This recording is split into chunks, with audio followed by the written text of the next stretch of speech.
Bem, bom dia a todos da disciplina de ETD. Eu recebi uns pedidos de alguns alunos, né, do grupo do ETD, solicitando que nós não tivéssemos aula hoje à noite, a nossa aula Tira Dúvida, porque vocês estariam participando de um evento desde o dia 24, tá bom? E aí eu não vou atrapalhar vocês neste evento, tá bom? Que é de importância vital que vocês, alunos do primeiro semestre, vocês estejam sempre participando de eventos científicos deste naipe, tá bom? Então, hoje à noite nós não teremos Tira Dúvida, tranquilo? Mas assim, para dar uma continuidade o nosso conteúdo programático, para que nós não possamos atrasar, então eu estou gravando essa aula bem curta, mas que de alguma forma já vai dar continuidade à nossa matéria, tá bom? Na aula passada, nós falamos sobre terminamos, né, o grau de conhecimento, mas quando foi à noite, no nosso Tira Dúvida, diante das indagações de vocês, nós acabamos por encerrar, porque eu discuti muito sobre o que era o de conhecimento científico e o conhecimento filosófico que estava faltando. Tá bom? Então, vamos dar continuidade hoje falando sobre o direito como objeto, que é a nossa segunda unidade. A primeira unidade, direito como conhecimento, nós encerramos na aula passada e complementamos na nossa discussão, no nosso Tira Dúvida da noite, tranquilo? Da noite, onde nós ali discutimos e eu expliquei o conhecimento de segundo grau, que é aquele conhecimento que nós extraímos de um determinado objeto, de um determinado fenômeno, coadunando ele, harmonizando este conhecimento com esse fenômeno, com outros fenômenos, e aí nós poderíamos tirar uma regra, uma fórmula, que faz com que este conhecimento seja mais fidedigno, mais objetivo. E entramos também no conhecimento filosófico, que é aquele conhecimento onde nós, ao conhecermos um objeto, quando estivermos diante de um determinado fenômeno, nós vamos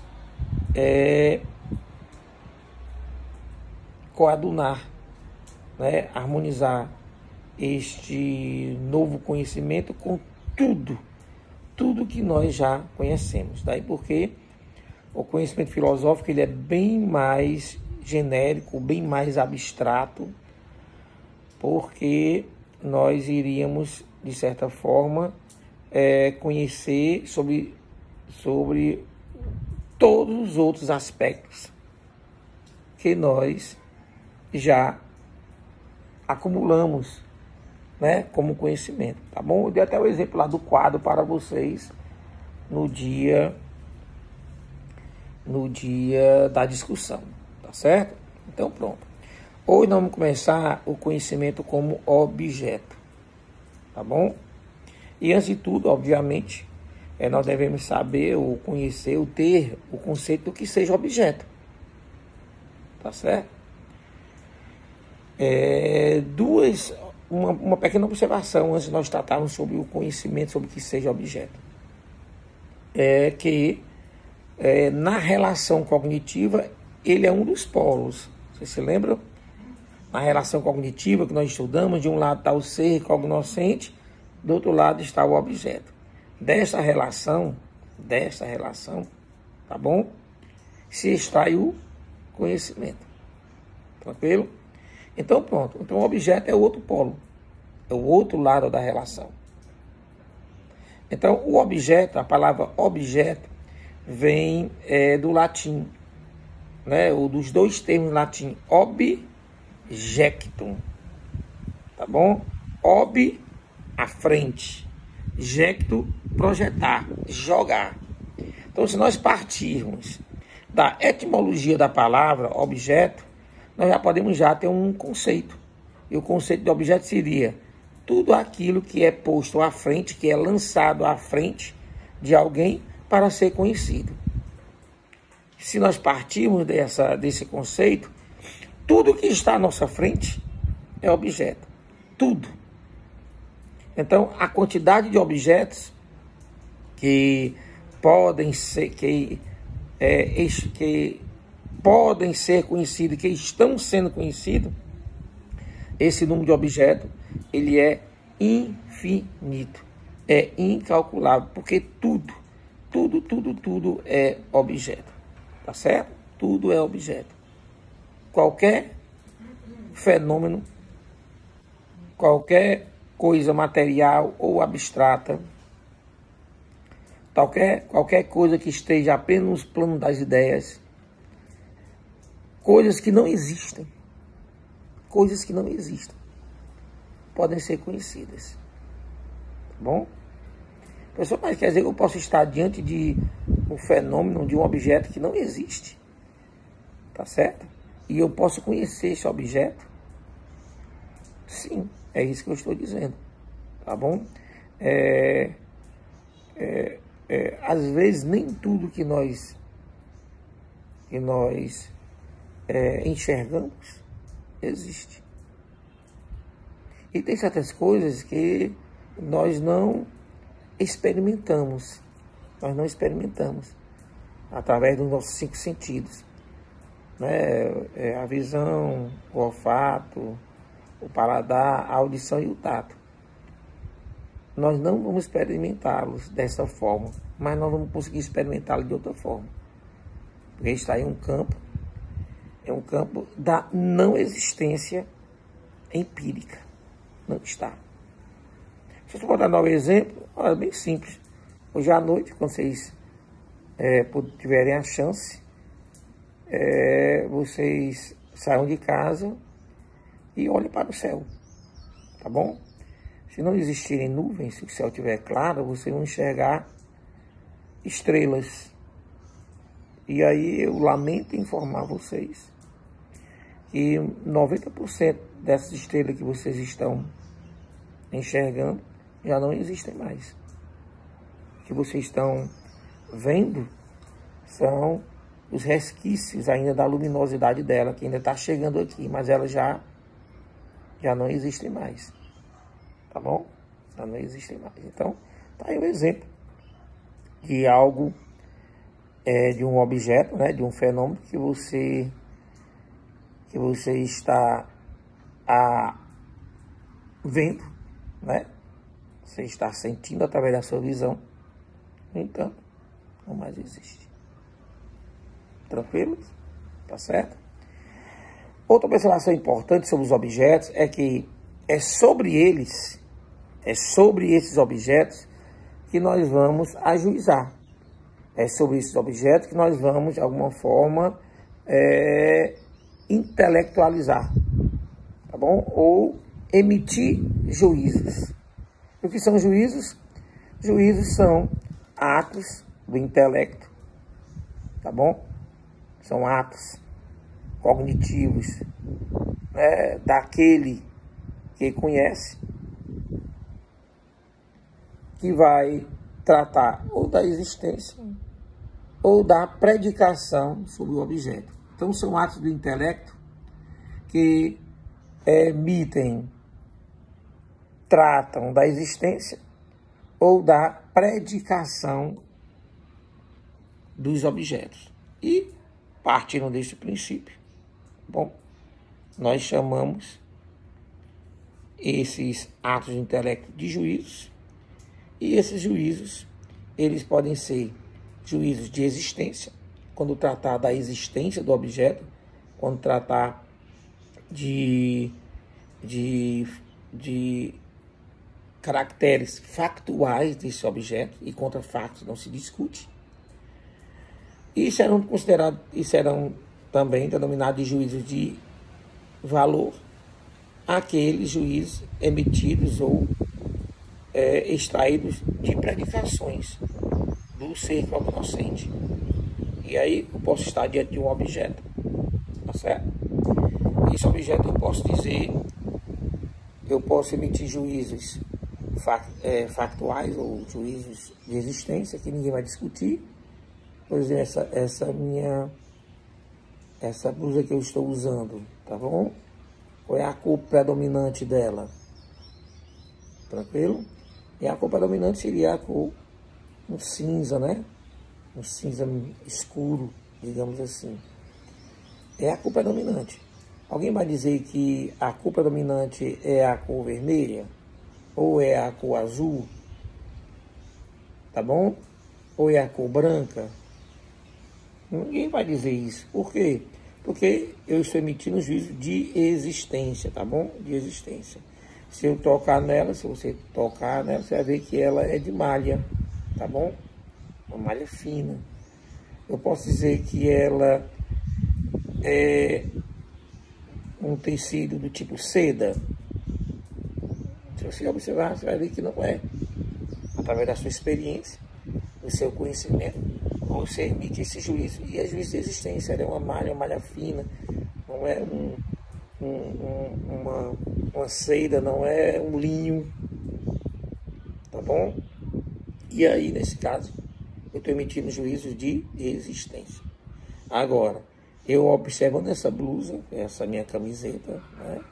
Aí eu posso chegar e dizer que ela, na minha humilde opinião, ela é linda.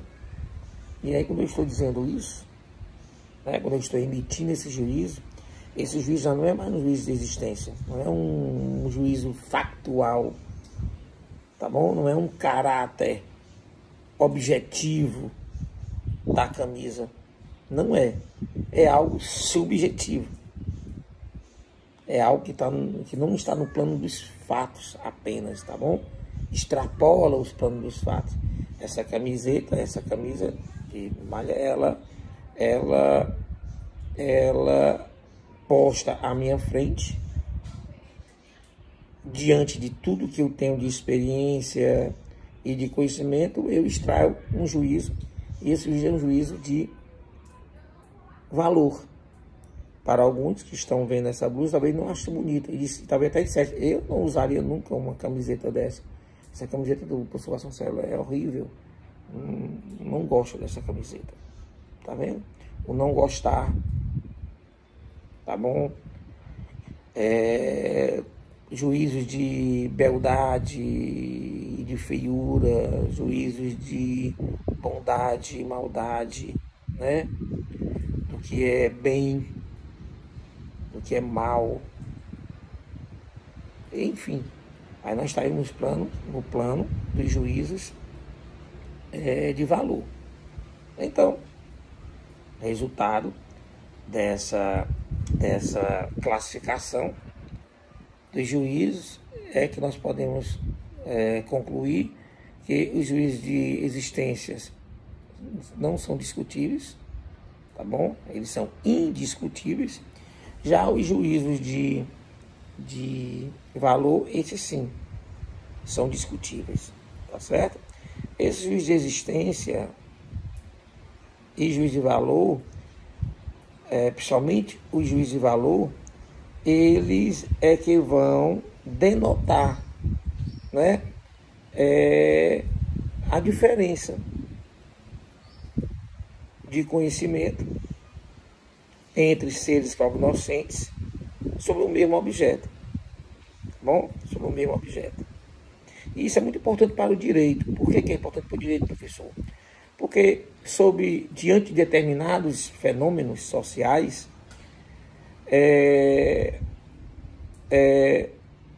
as mais diversas regiões do planeta, eles conhecem esse fenômeno de forma diferente, tá bom? Se eu botar o fenômeno vida humana, né? Esse objeto, vida humana, você vai observar que as mais diversas comunidades internacionais vão enxergar de uma forma diferente esse fenômeno, vida humana. Para alguns, essa vida humana ela será quase que um direito absoluto, como é que é o caso do Brasil. Aqui no Brasil, a vida humana é tida como um princípio, tá certo? Um princípio que é inerente, é indelével ao ser humano e que ele é quase absoluto. Aqui, praticamente, nós coibimos qualquer forma que afronte a vida humana. Raras exceções, raríssimas exceções, o direito prevê a possibilidade de você tirar a vida de outrem sem que seja punido, tá bom? E aí nós temos um caso de legítima defesa, estado de necessidade, estrito cumprimento do dever legal. São exemplos de exceções a essa regra, tá bom? Também temos também o caso da pena de morte em tempos de guerra, tá bom? Em tempos de guerra também compõe-se uma exceção a essa regra. Mas já nos Estados Unidos não.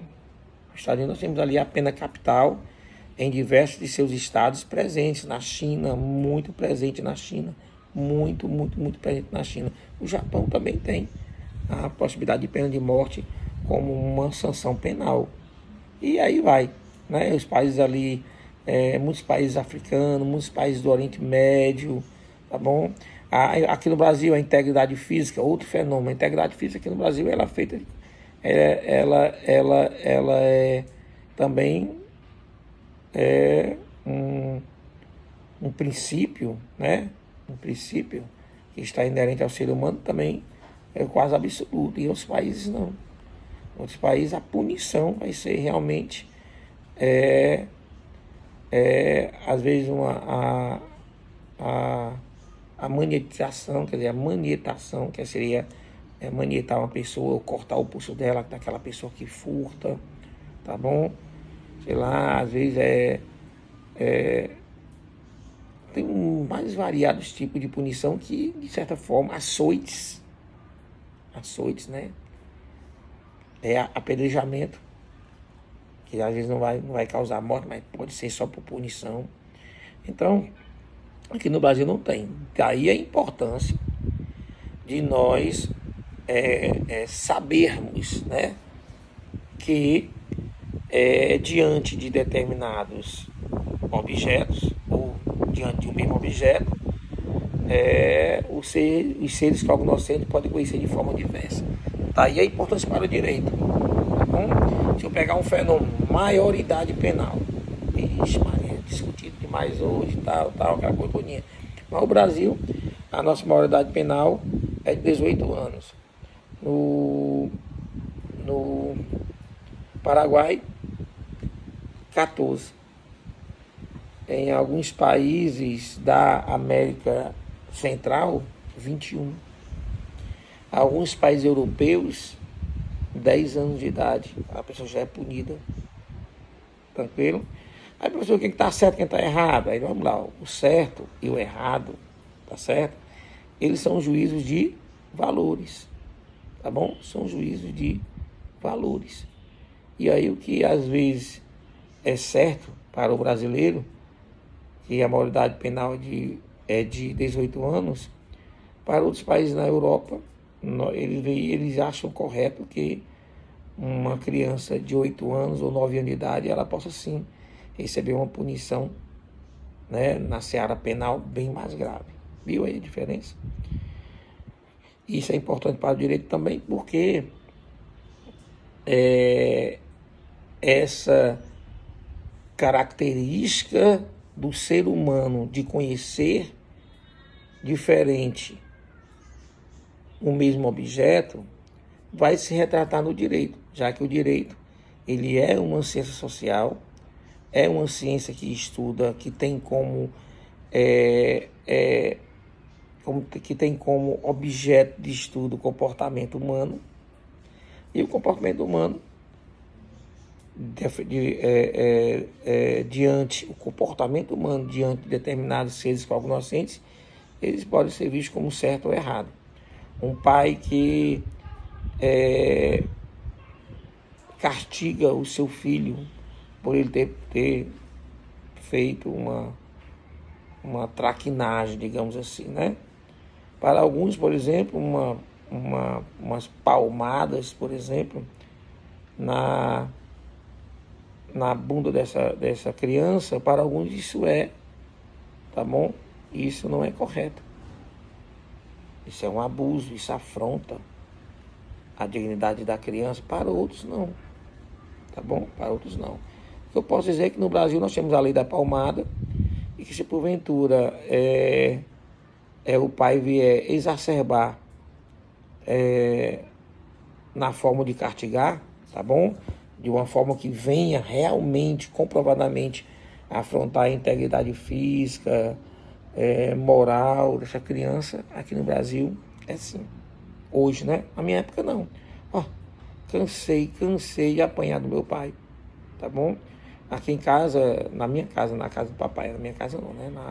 Quando eu era criança, assim que você entrava na porta da frente, logo atrás dela, pendurada atrás dela, tinha um instrumento chamado palmatória. Não sei se vocês já ouviram falar. Se você não ouviu falar, vocês botam na internet e vocês vão saber o que é uma palmatória. Era uma peça de madeira, tá bom? É um formato mais ou menos parecido com o formato de colher, mas só que não tem aquela barriguinha, né? Ela é reta, de madeira. E aí, quando a gente fazia alguma traquinagem, tá certo? A gente levava umas palmadas, né, uma palmatória. Então, a gente fechava a mão, o nosso pai obrigava, a gente abria a mão e metia sola, tá bom? Eu não deixei de amar meu pai, já até falecido já, e ainda continua indo no meu coração, eu continuo amando, e ainda continua ainda sendo um ícone para mim, né? Então, na minha geração, né, a sociedade brasileira, diante desse fenômeno, né, ou desse objeto chamado palmatória, não era nada. Hoje, a Maria, tem pessoas que, meu Deus do céu, isso é uma afronta, um ato contra a dignidade humana e tal. E aí, o que a gente faz? A gente apenas entende, tá bom? A gente entende. O que eu posso dizer para vocês é o seguinte: uma vez um determinado fenômeno social, sendo juridicizado, quer dizer, vindo para o mundo do direito e é tido como um crime, não importa o que você ache sobre ele. Você acha que é uma besteira, que você acha que é errado e tal. Não interessa. Não interessa se o Vasconcelos acha que essa lei da palmada, né, ela seja, por exemplo, uma norma que ela interfere na educação familiar, na educação entre os pais. Não importa, tá bom? Que eu ache isso. Se eu achasse, né? Aquele plano da suposição.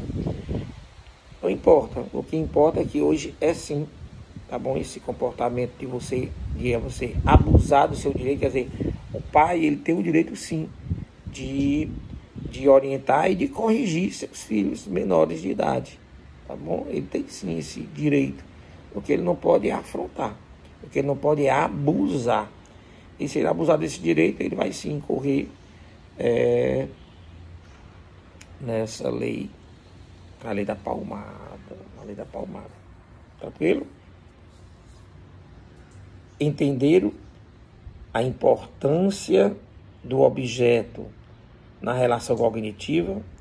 Vocês entenderam a importância do objeto na extração de juízos, seja juízo de existência, seja juízo de valores?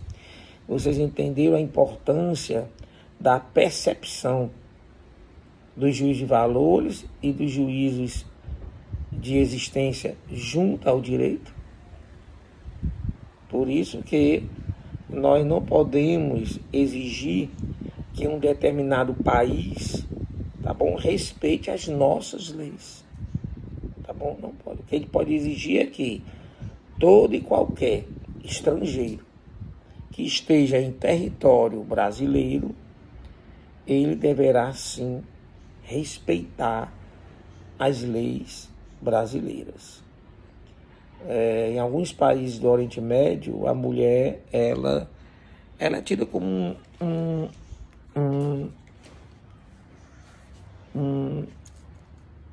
digamos que ela é tida como um sujeito com menos direito, tá bom?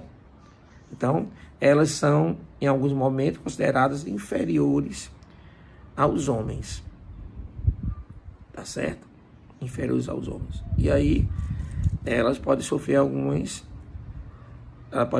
comportamentos de seus maridos e que aqui no Brasil se comportaria em crimes, tá bom? Então, se esse homem, né, do Oriente Médio vir para cá com sua esposa, o que ele lá poderia praticar com ela, aqui ele não pode. Vou dar um exemplo mais claro. Lá, em alguns países, existe a possibilidade da poligamia. O que é a poligamia? É a possibilidade de um homem ter várias esposas. Casar mesmo com várias esposas. E a regra é que a maioria lá, nos países, o homem pode ter até 6 esposas. 6 esposas. Bom, aqui no Brasil, não. Aqui no Brasil, nós primamos pela monogamia. Aí imaginemos um homem, uma família deste país que prima pela poligamia. Então ele tem 6 esposas, tá bom? E sei lá, por situações outras, ele vem a morar aqui no Brasil. Ele vem aqui para o Brasil. E quando ele vier, ele vai trazer as 6 esposas. Tranquilo? Quando vier aqui para o Brasil, que chegar no Brasil, que ele quiser convalidar seu casamento, ele não vai conseguir. Ele vai convalidar só um único casamento, o primeiro. Os outros ele não consegue. E, professor, como é que fica a situação dessas mulheres, né, dessas outras 5 aqui no Brasil? Em tese, a princípio, sem estudar com mais profundidade o caso, elas vão ser consideradas concubinas. Né? Concubinas. Tá bom? Agora, obviamente que depende da situação. Imaginemos, por exemplo, que ele adquiriu aqui bens aqui no Brasil. Ele adquiriu bens no Brasil. Ele está casado só com uma. E aí ele ia falecer. Quem vai herdar? Né? Quem será a meeira? Sem dúvida nenhuma que será aquela com quem o casamento foi convalidado no Brasil. As demais, não. Agora, se ele tem bens fora do país, que ele adquiriu quando estava fora do país, é diferente. Nós podemos ali trazer uma conciliação, né, uma harmonia entre normas alienígenas, quer dizer, normas que não são nacionais, e as normas nacionais. Mas a princípio está vendo um fenômeno, casamento. É um fenômeno. Alguns veem como a possibilidade de poligamia, outros veem a possibilidade de monogamia. Tá certo? Eu não conheço nenhum país no mundo que adote a poliandria como regra. Porque eu sei que existe tribos, né, no continente africano, onde existe a poliandria. A poliandria é uma mulher com vários homens, tá certo? Olha, nessas sociedades mais modernas, a tendência é que comece a se reconhecer, tá bom? Essas relações matrimoniais plurimas, né, do tipo poliamor. A tendência que a gente está observando, né, só pela observação, a gente está vendo que a tendência é que sejam que sejam abarcadas, né? Que sejam protegidas, revestidas pelo mundo jurídico. Mas isso aí é só uma opinião do professor Vasconcelos com a experiência que ele tem. Tá certo? Tranquilo? Então pronto. Uma aulazinha de 30 minutos, só para a gente dar prosseguimento ao direito como objeto. E na próxima aula nós teremos a complementação, onde nós vamos falar sobre a tipologia dos objetos, que seria os tipos de objeto que dentro da obgética, que é a parte da filosofia que estuda os objetos, ela tipifica em apenas 4 objetos, tá bom? Objeto natural, ideal, metafísico e o cultural. A gente deixa isso para a próxima aula, tranquilo? Coisa bem light, fiquei até fora do meu escritório desde muito cedo que eu tô lá, né? Aí eu vim dar essa aulazinha aqui na área aqui de casa, tá bom? E à noite, como foi a pedido de vocês, eu não quero atrapalhar esse momento importante de aquisição de conhecimento através de eventos científicos, então não teremos o Tira Dúvidas hoje à noite, tá bom? Tranquilo? Tchau, tchau, se cuidem e vou já enviar esse vídeo aula para nosso sistema água, tranquilo?